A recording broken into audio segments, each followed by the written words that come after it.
Hello weavers, ఇవాళ మన recipe వచ్చేసి బియ్యం పిండి చెకోడీలు. సో చాలా రుచిగా ఉంటాయి, చాలా క్రిస్పీగా ఉంటాయి. మరి నేనే విధంగా చేస్తానో ఈ వీడియోలో చూద్దాం. సో చేసేది బియ్యం పిండితోనైనా కానీ చాలా రుచిగా ఉంటాయి. ఒకసారి ప్రాసెస్ ఏందో చూద్దాం. ఫస్ట్ మిక్సింగ్ బౌల్ తీసుకొని ఇందులో కొద్దిగా బియ్యం పిండి వేసుకోవాలి. మనం ఎంత క్వాంటిటీ చేసుకుంటామో అంత తీసుకోవచ్చు. అలాగే దానికి తగ్గట్టుగా ఒక గుప్పెడంత నువ్వులు, అలాగే అందులో సగం వాము వేసుకోవాలి. నువ్వులు వాము కాంబినేషన్లో ఏ రెసిపీ చేసినా చాలా రుచిగా ఉంటుంది, ఎరోమా కూడా బాగుంటుంది. సో ఇప్పుడు రుచికి సరిపడా కారం, అలాగే రుచికి సరిపడా ఉప్పు వేసుకోవాలి. అలాగే కలర్ కోసం 1/2 టీ స్పూన్ పసుపు వేసుకోవాలి. ఇవే ఇంగ్రీడియంట్స్ అన్నీ మంచిగా కలుపుకోవాలి. సో ఇలా మిక్స్ చేసుకున్నాక ఇందులోకి మనం దీనికి సరిపడా నీళ్ళను మరిగించి ఇందులో వేసుకోవాలి. సో ఇలా వేడి నీళ్ళు వేసుకోవడం వల్ల మనకు చెకోడీలు అనేది చాలా క్రిస్పీగా వస్తాయి. చూసారు కదా. సో ఇలా వాటర్ అన్నీ వేసుకొని ఒక 5 నిమిషాలు పక్కన పెట్టుకోవాలి. ఎందుకంటే చాలా వేడివేడిగా ఉంటుంది కాబట్టి ఒక స్పూన్ తీసుకొనో గరిటె తీసుకొనో కొద్దిగా అటు ఇటు అనుకుంటూ ఇలా పిండంతా తడిసేలాగా మనం కలుపుకోవాలి. సో ఒక 10 నిమిషాలు అయిన తర్వాత మనం మళ్ళీ పిండి ముద్దలాగా చేసుకోవాలి. సో చూసారు కదా. ఇలా వేడంతా పోయేంత వరకు ఇలా కలుపుకొని కొద్దిగా మనం చన్నీటిని మనం చేతికి అద్దుకుంటూ ఈ పిండినంతా ఇలా పిండి ముద్దలాగా మెత్తగా చేసుకోవాలి.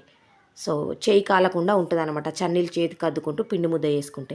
ఇప్పుడైతే పైన ఇలా ఆయిల్ డ్రాప్స్ మొత్తంగా వేసుకుంటే మనకు చెకోడీలు చేసేటప్పుడు పిండి చేతికి అంటుకోదనమాట.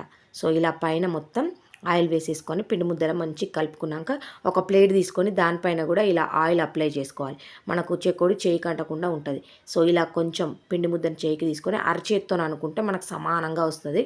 సో చూసారు కదా, ఈ విధంగా అరచేత్తో అనుకుంటే సమానంగా వస్తుంది. దీన్ని ఇలా రింగులాగా చుట్టేసుకోవడమే. చూసారు కదా, పగులు లేకుండా కూడా ఉంటుంది ఇలా నూనె రాసుకొని చేసుకోవడం వల్ల. సో చూసారు కదా, ఇలా నీట్గా వచ్చేస్తాయి అన్నమాట. సో ఇలాగే అన్నింటినీ చేసి పెట్టుకోవాలి. సో చాలా త్వరగానే అయిపోతుంది. సో చాలా ఈజీగా ఉంటుంది, పగులు లేకుండా నీట్గా వచ్చేస్తాయి. సో ఇప్పుడు వీటన్నిటిని మనం డీప్ ఫ్రై చేసుకోవాలి. సో మీడియం ఫ్లేమ్లో ఉన్నప్పుడు వీటిని వేసుకోవాలి. సో మీడియం ఫ్లేమ్లోనే మంచిగా ఫ్రై చేసుకోవాలి, లేదంటే త్వరగా మాడిపోతాయి, బియ్యం పిండియే కాబట్టి. సో చూసారు కదా, మనకి ఈ కలర్ వచ్చినప్పుడు తీసుకుంటే సరిపోతుంది. చూసారు కదా ఎక్కడ పగులు లేకుండా ఎంత నీట్గా వచ్చినాయో.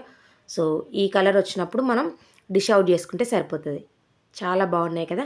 సో వీటన్నిటిని ఇప్పుడు ప్లేటింగ్ చేసుకుందాం.